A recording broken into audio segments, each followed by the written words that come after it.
Hello friends, welcome to editorial analysis by simplified civil services. आज 7 मई को total 2 article discuss करेंगे। First article जो डिस्कस किया जाएगा वो है getting to a new level in India online gaming sector. इसमें एक मेंस का क्वेश्चन तैयार करेंगे। मेंस का क्वेश्चन जो तैयार किया जाएगा वो है explain the potential issues and challenges regarding online gaming sector. Next article जो डिस्कस किया जाएगा वो है क्लियर द बिल। इस आर्टिकल में हम लोग एमएसएमई के बारे में बात करेंगे, उसके पोटेंशियल के बारे में चर्चा करेंगे, उससे रिलेटेड इश्यूज़ के बारे में चर्चा करेंगे और कुछ स्पेसिफिक इशू हैं उसे डिस्कस करेंगे जो रिसेंटली न्यूज़ में हैं। ये सारे एस्पेक्ट कवर किए जाएंगे और इसके अलावा जो गवर्नमेंट इनिशिएटिव्स ले रही हैं उसके बारे में बात करेंगे। एमएसएमई से रिलेटेड प्री में भी आ सकता है, मेंस में भी आ सकता है। बहुत इंपॉर्टेंट ये हमारा आर्टिकल है। अगर आपको हमारा कंटेंट पसंद आ रहा है तो प्लीज़ लाइक करिए, कमेंट करिए, शेयर करिए एंड सब्सक्राइब करिए। आज हम लोग थोड़ा सा लेट हो गए हैं, उसके लिए हम माफ़ी चाहते हैं। आइए शुरू करते हैं हमारा एनालिसिस। हमारा फर्स्ट आर्टिकल है getting to a new level in India's online gaming sector. यह आर्टिकल द हिंदू में आया है। GS3 इकॉनमी मेंस के पर्सपेक्टिव से बहुत ज़्यादा इम्पॉर्टेंट है। इस आर्टिकल में हम इंडिया की ऑनलाइन गेमिंग इंडस्ट्री के बारे में बात करेंगे, उसके पोटेंशियल के बारे में चर्चा की जाएगी। गवर्नमेंट ने क्या इनिशिएटिव्स लिए हैं इस इंडस्ट्री को प्रमोट करने के लिए, प्लस अभी क्या क्या इश्यूज और चैलेंजेस रह गए हैं, ये सारे एस्पेक्ट को कवर किया जाएगा। साथ में वे फॉरवर्ड की भी बात करेंगे। एक मेंस का क्वेश्चन तैयार किया जाएगा। बेसिकली आर्टिकल में हम एक मेंस का क्वेश्चन तैयार करेंगे, explain the potential issues and challenges regarding online gaming industry oblique sector. तो ये एस्पेक्ट इस आर्टिकल के थ्रू कवर किया जाएगा। अब आर्टिकल शुरू करते हैं। आर्टिकल आया क्यों है ये देख लेते हैं, कंटेक्स्ट समझते हैं। रिसेंटली जो हमारे प्राइम मिनिस्टर हैं वो इंडिया के जो टॉप गेमर्स हैं उनके साथ एंगेजमेंट कर रहे हैं, उनके साथ मीटिंग की जा रही है और इस मीटिंग का मेन पर्पस है जो ऑनलाइन गेमिंग डेवलपर्स हैं, जो आपके गेमर्स हैं, वो क्या क्या इश्यूज़ फेस कर रहे हैं और इन इश्यूज़ को समझने की कोशिश की जा रही है सरकार के द्वारा। जो मेन इशू पर्टिकुलरली फेस किया जा रहा है वो किससे रिलेटेड है, distinction between skill gaming end game of chance और गैम्बलिंग। कोई भी गेम को हम लोग दो तरीके से कैटेगराइज कर सकते हैं। एक तो या तो वो स्किल गेमिंग के हिसाब से बनाया गया है या फिर वो गैम्बलिंग वाला गेम है, जैसे कि आपके रमी हो गए, ड्रीम 11 हो गए। जब इनका कैटेगराइजेशन किया जाता है तो बहुत ज़्यादा डिफ़िकल्टी आती है कि इसे स्किल्ड गेम के अंदर रखना चाहिए या फिर गेम ऑफ चांस के अंदर रखना चाहिए। जैसे ड्रीम 11 की बात करते हैं, ड्रीम 11 को बहुत सारे स्टेट में बैन कर दिया गया था क्योंकि इंडिया में गैम्बलिंग बैन है और किसी भी तरीके से आप इसको रेगुलेट नहीं कर सकते, इसको आप जो है अलाउ नहीं कर सकते। तो बहुत सारे स्टेट ने ड्रीम 11 को बैन कर दिया था, लेकिन वो फिर हाई कोर्ट गए, उसके बाद वो सुप्रीम कोर्ट गए। जब सुप्रीम कोर्ट गए तो सुप्रीम कोर्ट ने माना कि ये तो गेम ऑफ चांस है ही नहीं, ये तो गेम ऑफ स्किल है और चूंकि ये गेम ऑफ स्किल है इसलिए इसे अलाउ कर दिया गया। और इसलिए आज आप रोज़ शाम को IPL में 30-40 रुपए लगा करके 2 करोड़ रुपए का रोज़ एक सपना देखते हैं और बाद में उतने 30-40 रुपए भी जीत नहीं पाते हैं। दुख के साथ कहना पड़ेगा पर यही सत्य है। तो आज जो आप खेल रहे हैं इसमें स्किल है, आप लोग पूरा कैलकुलेशन करते हैं कौन सा प्लेयर चल रहा है, कौन सा प्लेयर नहीं चल रहा है, आज कौन चल सकता है, पिच कैसी है, इसके हिसाब से आप क्या करते हैं, परम्यूटेशन कॉम्बिनेशन लगाते हैं और जीतने की कोशिश करते हैं। हालांकि कुछ % चांस भी हो सकता है, कई बार आपकी गट फीलिंग आपको फेवर कर देती है, लेकिन एकदम 100% ये चांस वाला गेम नहीं है, यहाँ पर स्किल की भी ज़रूरत होती है। तो ये डिस्टिंक्शन करने में बड़ी प्रॉब्लम जाती है कि कौन से गेम को हम स्किलिंग के अंदर कैटेगराइज करें या फिर गेम ऑफ चांस के अंदर कैटेगराइज करें, क्योंकि जो गैम्बलिंग जैसे गेम है वो तो सारे के सारे बैन हैं। तो ये एक बहुत बड़ा इशू है जिसको एड्रेस करने के लिए गवर्नमेंट जो है कोशिश कर रही है और सरकार ने प्राइम मिनिस्टर मोदी जी ने ये भी कहा है कि गेमिंग इंडस्ट्री को बढ़ाने के लिए वो बेहतर रेगुलेटरी मैकेनिज़्म एनवायरनमेंट प्रोवाइड करेंगे, ताकि जो गेमिंग सेक्टर है वो तेज़ी से फ्लोरिश हो सके, जो ऑनलाइन गेमिंग सेक्टर है वो बहुत तेज़ी से बढ़ सके, और जो इंडिया का डिजिटल इंडिया का विज़न है वो भी जो है जो एम है वो भी पूरा हो सके। ठीक, अब हम यहाँ पर बात करेंगे नेक्स्ट कि पोटेंशियल क्या है इस ऑनलाइन गेमिंग सेक्टर और इंडस्ट्री का। तो 2020 और फिस्कल ईयर 2023 के बीच में अगर हम कंपाउंड एनुअल ग्रोथ रेट की बात करें, या फिर मैं CAGR बोल दूंगा तो आपको समझ में आ जाना चाहिए, कंपाउंड एनुअल ग्रोथ रेट की बात की जा रही है। तो फिस्कल ईयर 2020 और 23 के बीच में जो ऑनलाइन गेमिंग इंडस्ट्री है वो बहुत तेज़ी से एक्सपांड की है, लगभग 28% ग्रोथ रेट देखने को मिली है। और अगर प्रोजेक्शन की बात करें तो इंडस्ट्री टोटल कितने हज़ार करोड़ की होने वाली है, 33,243 करोड़ की होने वाली है बाय फिस्कल ईयर 2028 तक। ठीक, ऐसा एज्यूम किया जा रहा है कि अगले 5 सालों में जो कंपाउंड एनुअल ग्रोथ रेट रहने वाली है वो लगभग 15% के आसपास सस्टेन करने वाली है।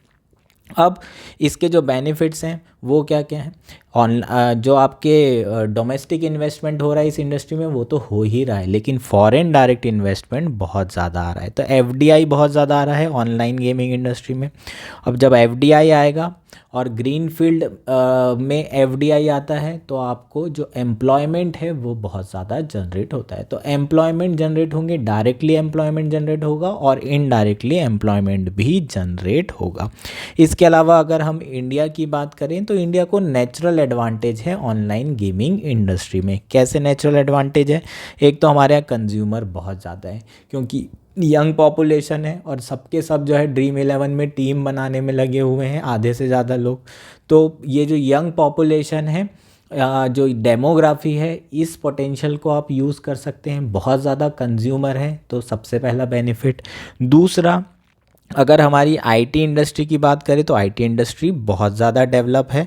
तो कहीं ना कहीं ये दो ऐसे वैलिड रीज़न हैं जो इंडिया को कंपैरेटिव एडवांटेज देते हैं अदर कंट्री के, अगर हम रिस्पेक्ट में बात करें तो। अगर ग्लोबल गेमिंग इंडस्ट्री की बात की जाए तो 2021 में ग्लोबल गेमिंग इंडस्ट्री ने $300 बिलियन क्रॉस कर लिया था। और इंडिया में online gaming industry global gaming का कितना परसेंट है, केवल 1.1% कॉन्स्टिट्यूट कर रहा है। तो ये बहुत कम है, इसका मतलब बहुत ज़्यादा एनॉर्मस ग्रोथ होने की संभावना है, इसका बहुत ज़्यादा पोटेंशियल है।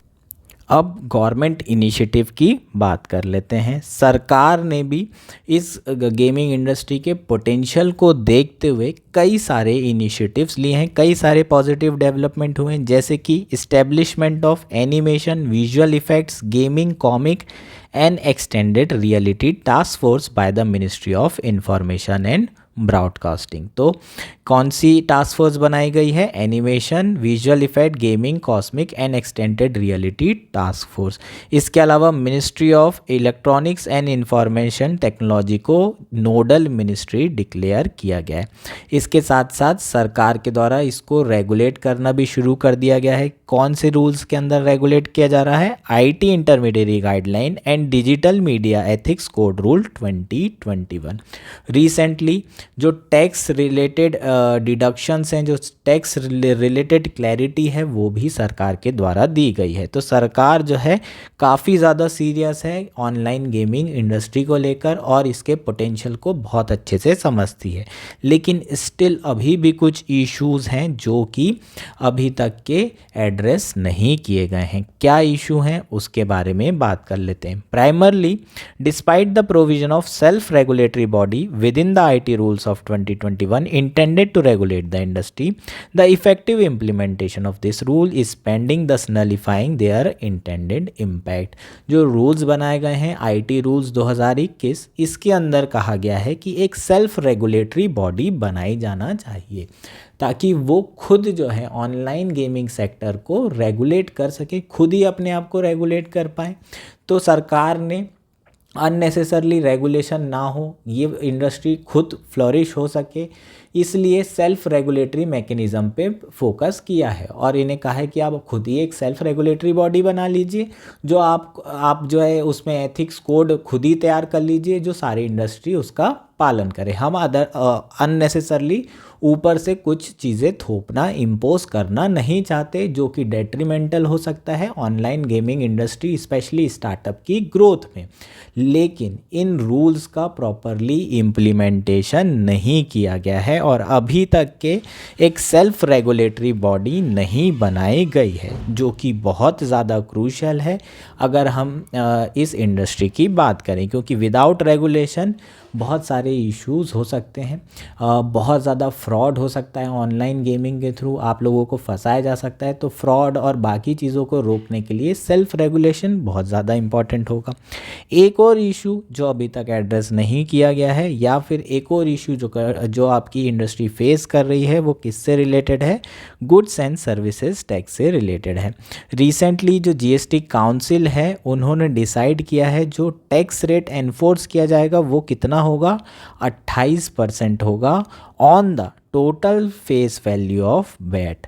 आप चाहे जीतें या ना जीतें, आप जितना भी पैसा बैटिंग में लगाएंगे उस पे आपको 28% टैक्स देना पड़ेगा, और अगर आप जीतते हैं तो आपको टीडीएस देना पड़ेगा, जो आपका विनिंग अमाउंट होगा।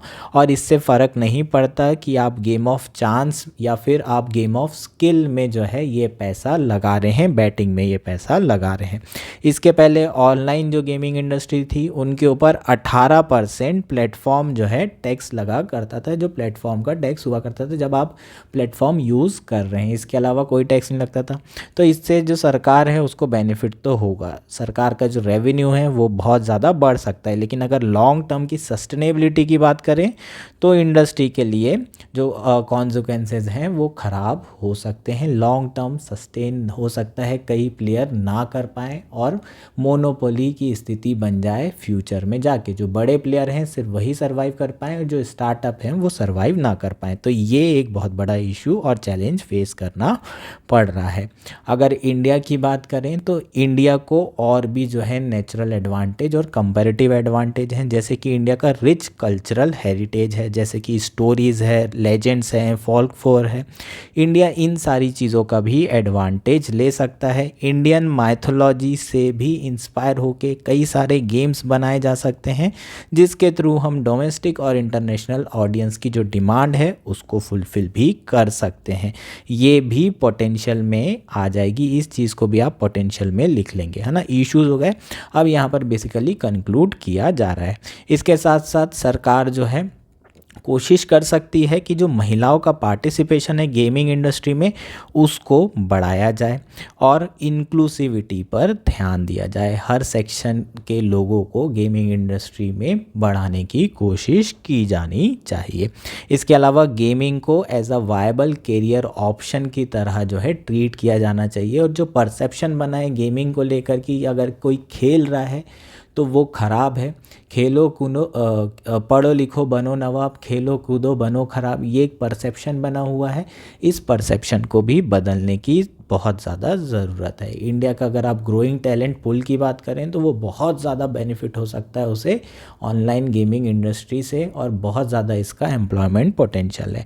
इसलिए सरकार को किन किन चीज़ों पे फोकस करना चाहिए? सबसे पहले तो बेहतर रेगुलेटरी एनवायरनमेंट डेवलप करने पे फोकस करना चाहिए। डिस्टिंक्शन प्रॉपर होना चाहिए, कैटेगराइजेशन प्रॉपर होना चाहिए, वेगनेस ना हो, है ना। डिस्टिंक्शन किस में? गेम ऑफ चांस और गेम ऑफ स्किल में। गेम ऑफ चांस को आप बैन कर सकते हैं, लेकिन गेम ऑफ स्किल को प्रमोट करने की ज़रूरत है।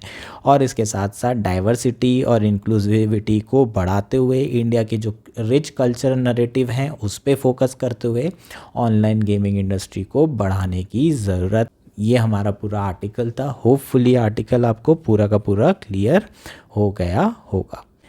नेक्स्ट और आज का लास्ट आर्टिकल है क्लियर द बिल। यह आर्टिकल इंडियन एक्सप्रेस में आया है। GS3 इकॉनमी मेंस के पर्सपेक्टिव से इम्पॉर्टेंट है, प्रीलिम्स के पर्सपेक्टिव से बहुत ज़्यादा इम्पॉर्टेंट है। लास्ट ईयर MSME के ऊपर आपको क्वेश्चन प्री में भी आया था, मेंस में भी आया था। यहाँ पर भी हम MSME से रिलेटेड इश्यूज़ के बारे में चर्चा करेंगे और MSME इंडस्ट्री के पोटेंशियल के बारे में भी बात करेंगे। तो आपको ऐसे मेंस में क्वेश्चन आ सकता है, जैसे कि हमने ऑनलाइन गेमिंग इंडस्ट्री की बात की थी, उसी तरह का क्वेश्चन यहाँ पर पूछा जा सकता है। Explain the potential of MSME industry and the challenges and issue faced by MSME industry. तो यहाँ पर्टिकुलर इशू की बात की गई है, उसके बारे में तो डिस्कशन करेंगे, जनरल इश्यूज़ के बारे में भी बात करेंगे। सबसे पहले पोटेंशियल की बात कर लेते हैं। तो MSME micro small and medium enterprises plays a vital role in the growth of Indian economy. लगभग 45% जो इंडस्ट्रियल आउटपुट है वो कौन प्रोड्यूस कर रहा है? MSME सेक्टर प्रोड्यूस कर रहा है। और इंडिया का जो एक्सपोर्ट हो रहा है 40% एक्सपोर्ट कहाँ से हो रहा है? MSME से हो रहा है। तो ये आपको बता रहे हैं कि कितनी ज़्यादा इम्पोर्टेंस है। लगभग जो है 30 मिलियन यूनिट ऑफ MSME इस वक्त इंडिया में जो है एग्जिस्ट करते हैं। 30 मिलियन यूनिट्स जो है MSME हैं और ये लेबर इंटेंसिव सेक्टर है। लेबर इंटेंसिव सेक्टर का मतलब क्या है? यहाँ पर MSME के पास छोटे छोटे उद्योग हैं, ये लघु उद्योग बोलते हैं, है ना। तो ये स्मॉल, माइक्रो और आपके जो मीडियम एंटरप्राइजेज़ हैं, इनके पास कैपिटल ज़्यादा नहीं होती, इसलिए ये लेबर ज़्यादा रख करके काम करवाते हैं। तो ऑब्वियसली चूँकि ये लेबर इंटेंसिव इंडस्ट्री है तो बहुत ज़्यादा एम्प्लॉयमेंट क्रिएट करता होगा। लगभग 60 मिलियन जो है पीपल इन 30 मिलियन MSME में काम कर रहे हैं, इतनी जॉब ये क्रिएट किया हुआ है। और हर साल 1.3 मिलियन जॉब क्रिएट करने का इसका पोटेंशियल है, अगर सही तरीके से इसको बढ़ावा दिया जाए तो। लगभग 8,000 क्वालिटी प्रोडक्ट्स MSME प्रोड्यूस कर रहा है और इसका ग्रोथ पोटेंशियल बहुत ज़्यादा है। MSME के इशू की चर्चा कर लेते हैं। ये आपका क्या हो जाएगा? आपके जो पोटेंशियल है ये हो जाएंगे। अब इशू के बारे में बात करते हैं। तो जो मेन इशू हैं पहले उस पर चर्चा कर लेते हैं, फिर जो आर्टिकल में दिए हैं उस पर बात करेंगे। जैसे कि इंफ्रास्ट्रक्चर डेफिसिट, ठीक है, इनके पास प्रॉपरली इंफ्रास्ट्रक्चर नहीं होता, टूटी फूटी जगह में ये छोटे छोटे लघु उद्योग चलाए जा रहे होते हैं। इसके अलावा मार्केट स्ट्रेटेजी कुछ नहीं होती, ह्यूमन रिसोर्स की बहुत ज़्यादा कमी है, स्किल्ड ह्यूमन रिसोर्स इनके पास नहीं होती, इतना पैसा भी नहीं होता कि ये स्किल्ड लोगों को रख सकें।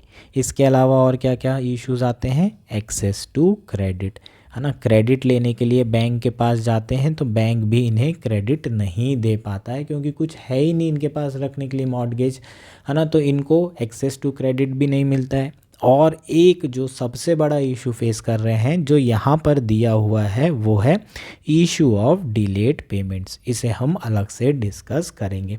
और क्या क्या इश्यूज हो सकते हैं? रेगुलेटरी बर्डन बहुत ज़्यादा है ना। जो फॉर्मल जो रजिस्टर्ड MSME हैं उनको लेबर लॉ फॉलो करना रहता है। इसके अलावा बहुत ज़्यादा रेगुलेटरी बर्डन होता है, इंस्पेक्शन होता है, करप्शन होता है। इसके कारण इनके गुड्स की कॉस्ट बढ़ जाती है। ऑलरेडी मशीन से नहीं बन रहे हैं तो जो गुड्स हैं वो महंगे हैं ही, जो प्रोडक्ट्स हैं वो महंगे ही बन रहे हैं, मतलब कॉस्टली बन रहे हैं। और फिर ये सारे बर्डन बढ़ने के कारण ये मार्केट से बाहर भी चल जाते हैं। बहुत सारे MSME बंद भी हो जाते हैं, बहुत सारे चल रहे हैं, बहुत सारे बंद भी हो जाते हैं। ठीक, तो ये MSME से रिलेटेड कुछ इश्यूज़ के बारे में बात हो गई। अब बात करते हैं issues related to delayed payments. जो आपके MSME होते हैं वो जनरली सप्लायर होते हैं, किन के? जो बड़े आपके लार्ज मल्टीनेशनल कंपनीज़ होते हैं उनके, है ना। तो ये बैकवर्ड जो है लिंकेज होता है किसके साथ? मल्टीनेशनल कंपनी का MSME के साथ। जैसे कि एडिडास की बात कर लेते हैं, ठीक। जैसे कि आपके जितने भी कपड़े के शोरूम्स हैं बड़े बड़े, ये लोग कभी भी सिलाई नहीं करते हैं। ये किसको कॉन्ट्रैक्ट देंगे? छोटे MSMEs को देंगे। छोटे MSME जो एक ही जगह पे बहुत सारे टेलर हैं, शर्ट्स बना रहे हैं, आपने मूवीज़ में भी देखा होगा। और फिर वो शर्ट इनको पर्टिकुलर डिज़ाइन की शर्ट मल्टीनेशनल कंपनी को देंगे। इन लोग क्या करते हैं? मार्केटिंग करते हैं, ब्रांडिंग करते हैं। ये सिलाई विलाई ये सब काम करते ही नहीं है। यही शर्ट जो है आपको करोल बाग सरोजनी जनपद के मार्केट में मिलेगी, और यही शर्ट इन्हीं टेलर के द्वारा बनाए हुए आपको मल्टीनेशनल कंपनीज या फिर आपके जो मॉल हैं वहाँ लटकी मिलेगी। ये शर्ट आपकी जो लटकी हुई मिलेगी वो 2000 की होगी, और यही शर्ट आपकी जो सरोजनी है वहाँ 200 रुपये की मिलेगी। फ़र्क क्या है? फ़र्क थोड़ा क्वालिटी का आता है, स्टिचिंग का आता है, पर्टिकुलर डिज़ाइन का आता है, मार्केटिंग कॉस्ट होती है और ब्रांडिंग कॉस्ट होती है। जब आप ब्रांड के कपड़े पहनते हो तो आप अपने आप में प्राउड फील करने लगते हो, आपको लगता है कि आपका स्टेटस अलग लेवल का है, आपका जो है छाती एकदम चौड़ी हो जाती है, 56 इंची की हो जाती है। फिर आप सोचते ही नहीं हो कि भाई आज तो मैं मतलब तब हीरो लग रहा हूँ, है ना। और फोटो डाल दी और फेसबुक में और इंस्टा में और 100-500 लाइक आ गए तो फिर तो बात ही नहीं करना है किसी से, सबको एकदम ही हल्का फुल्का समझना है, फिर तो बाकी सब दोस्त सब ऐसे ही हैं। ठीक, तो ये बेसिकली क्या है, जो एमएसएमई होते हैं बड़ी कंपनीज़ को क्या कर रहे होते हैं, प्रोडक्ट सप्लाई कर रहे होते हैं। ये जो लार्ज कंपनी होती है ये इनको बड़ा डिले करती है पेमेंट करने में। अब इनके साथ प्रॉब्लम क्या होती है, ये लेबर रखें, इनके पास इतनी ज़्यादा क्या नहीं होती, कैपेसिटी नहीं होती, वर्किंग कैपिटल नहीं होती। इन्होंने लेबर रखा, इनसे काम कराया, इनको सैलरी देनी होती है, और ये लोग बड़े आराम से पेमेंट करते हैं। तो जो डिलेड पेमेंट के कारण बहुत ज़्यादा इशू आ जाता है किसको, एमएसएमई को। और ऐसे कई बार होता है कि एमएसएमई फिर काम भी नहीं कर पाते, बंद पड़ जाते हैं। इनको ऑलरेडी एक्सेस टू क्रेडिट मिल ही नहीं रहा है, बैंक से कुछ पैसा नहीं मिल रहा है, इनकी वर्किंग कैपिटल इनके पास है नहीं, तो काम कैसे करें, रॉ मटेरियल कहाँ से लाएं, दूसरे प्रोजेक्ट कैसे उठाएं, ये सारे इश्यूज़ एमएसएमई को फेस करना पड़ता है। तो सरकार ने क्या किया, इस पर्टिकुलर इशू को एड्रेस करने के लिए सरकार ने समाधान पोर्टल लॉन्च की, जिसमें जितने भी आउटस्टैंडिंग ड्यूज़ हैं इन एमएसएमई के उसको मॉनिटर किया जाने लगा। बजट 2023-24 में नए प्रोविज़न इंट्रोड्यूस किए गए, जिसमें बोला गया कि टाइमली पेमेंट्स किया जाना ज़रूरी है एमएसएमई को, और जो पेमेंट साइकिल है उसे 90 से 120 दिन के आसपास टिपिकली रखा गया। ठीक, और जो कैश फ्लो है उसको बढ़ाने की कोशिश की गई एमएसएमई को। अगर जल्दी जल्दी पेमेंट हो जाएगा उनका तो फिर उनका जो वर्किंग कैपिटल का इशू है वो नहीं आएगा, वो नेक्स्ट प्रोजेक्ट भी उठा पाएंगे और बहुत तेज़ी से एक्सपांड और ग्रो कर पाएंगे। सरकार जो है कोशिश कर रही है कि ये जो पेमेंट साइकिल है वो 45 डेज़ के लगभग हो जाए, लेकिन इन सारे चीज़ों को करने के कारण ये जो वेल इंटेंशन मूव है इसके कारण कुछ अनइंटेंडेड कॉन्सिक्वेंसेस भी फेस करना पड़ रहा है इस इंडस्ट्री को। क्या कॉन्सिक्वेंसेस हैं उसे देख लेते हैं।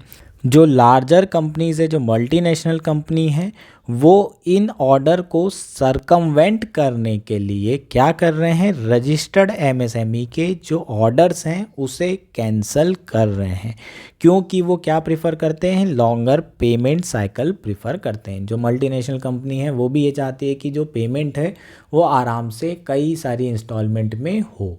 ठीक, तो वो क्या करेंगे, जितने भी एमएसएमई जो कि रजिस्टर्ड हैं, जिसके ड्यूज़ जो है गवर्नमेंट क्या कर सकती है, चेक कर सकती है कि कितने आउटस्टैंडिंग डेब्ट्स हैं, ड्यूज़ हैं, और इनको बड़ी कंपनी ने दिया या नहीं दिया, ये सारी चीज़ें समाधान पोर्टल में क्या की जा सकती है, चेक की जा सकती है। तो इन रजिस्टर्ड एमएसएमई के जितने भी ऑर्डर थे बड़ी कंपनी अब धीरे धीरे क्या कर रही है, रद्द करते जा रही है, कैंसिल करते जा रही है। तो रजिस्टर्ड एमएसएमई को नुकसान बहुत ज़्यादा हो रहा है इस मूव से, पहली चीज़। इसके साथ साथ जो बड़ी लार्ज मल्टीनेशनल कंपनीज़ है वो क्या कर रही हैं, अनरजिस्टर्ड एमएसएमई को ऑर्डर दे रही हैं। क्यों? क्योंकि उन्हें ऑपरेशन में फ्लेक्सिबिलिटी चाहिए। जो अनरजिस्टर्ड हैं, समाधान पोर्टल में रजिस्टर्ड नहीं है, उद्यम पोर्टल में रजिस्टर्ड नहीं है, तो सरकार जो है मॉनिटर नहीं कर सकती कि कितने ड्यू हैं, कितने ड्यूज़ नहीं हैं। तो ये जो कंपनीज़ हैं वो क्या चाहती हैं, फ्लेक्सिबिलिटी चाहती हैं, और अब इनके जो ऑर्डर हैं वो अनरजिस्टर्ड एमएसएमई को दिए जा रहे हैं। इसके साथ साथ ये फोर्स कर रहे हैं जो रजिस्टर्ड एमएसएमई हैं कि वो अपने आप को अनरजिस्टर्ड कर लें पोर्टल में, उद्यम पोर्टल में।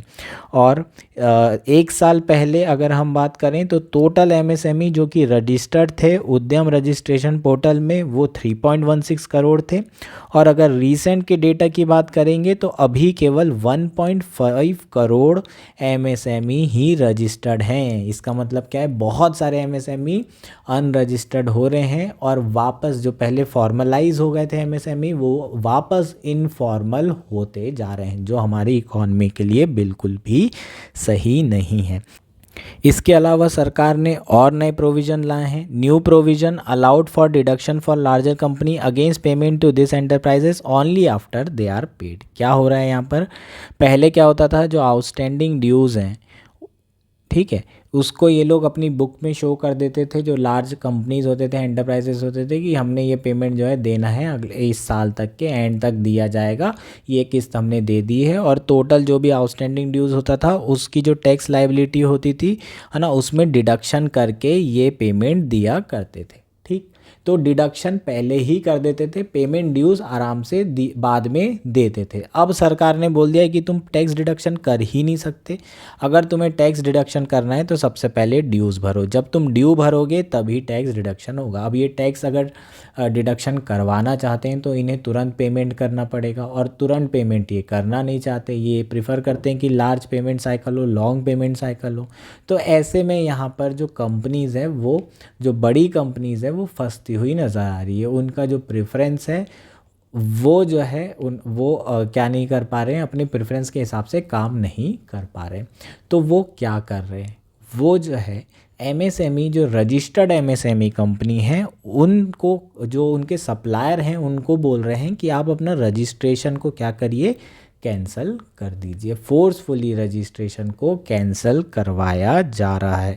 और ये ऐसा क्यों हो रहा है, क्यों एमएसएमई रजिस्ट्रेशन कैंसिल कर रहे हैं, क्योंकि असिमेट्री ऑफ पावर है ना। बार्गेनिंग पावर किसके तरफ ज़्यादा है, जो लार्ज कंपनी है, क्योंकि जो एमएसएमई ऐसे ढेर सारे यूनिट्स हैं, तो इसको नहीं मिला तो किसी और से ले ले, किसी और को कॉन्ट्रैक्ट दे देंगे, किसी और को टेंडर दे देंगे। तो यहाँ पर बायर्स ज़्यादा नहीं है, लार्ज कंपनी ज़्यादा नहीं है, एमएसएमई बहुत बड़ी मात्रा में है, इसलिए कंपटीशन बहुत ज़्यादा है और पावर जो है असिमेट्री भी बहुत ज़्यादा है। जो बड़ी कंपनी होती है वो ज़्यादा स्ट्रॉन्ग पावर होल्ड करती है, उनकी लीगल टीम भी होती है, एग्रीमेंट में फंसा लेते हैं। इस तरीके की चीज़ें होने के कारण एमएसएमई का जो डी रजिस्ट्रेशन है वो देखने को मिल रहा है, और जिसके इकॉनमी को बहुत ज़्यादा नुकसान आगे चल के हो सकते हैं। तो सरकार ने इससे रिलेटेड जो सॉल्यूशंस हैं उसके बारे में चर्चा, डिस्कशन शुरू कर दिया है, और कोशिश की जा रही है कि जो इसके अनइंटेंडेड कॉन्सिक्वेंसेस हो रहे हैं उसको कैसे रिजॉल्व किया जा सके। दोनों चीज़ें होना चाहिए, timely clearance of MSME bills भी होना चाहिए, और साथ में रजिस्ट्रेशन जो एमएसएमई का हो रखा है वो डी रजिस्ट्रेशन भी नहीं होना चाहिए। तो कहीं बीच का मार्ग, मध्यम मार्ग जो है उसको लाने की ज़रूरत है, ऐसा कोई सॉल्यूशन अपनाने की ज़रूरत है सरकार को जिसमें दोनों के इश्यूज एड्रेस हो सके। होपफुली ये चीज़ें क्लियर है आपको, ये आर्टिकल समझ में आ गया होगा, एमएसएमई से रिलेटेड इशू आ गए होंगे। जो नया इशू है पेमेंट डिलेड साइकिल वाला वो क्लियर हो गया होगा, उसके अनइंटेंडेड कॉन्सिक्वेंसेस होंगे। ये हमारा लास्ट आर्टिकल था, होपफुली आर्टिकल आपको क्लियर हो चुका है। That's it for today, thank you and enjoy a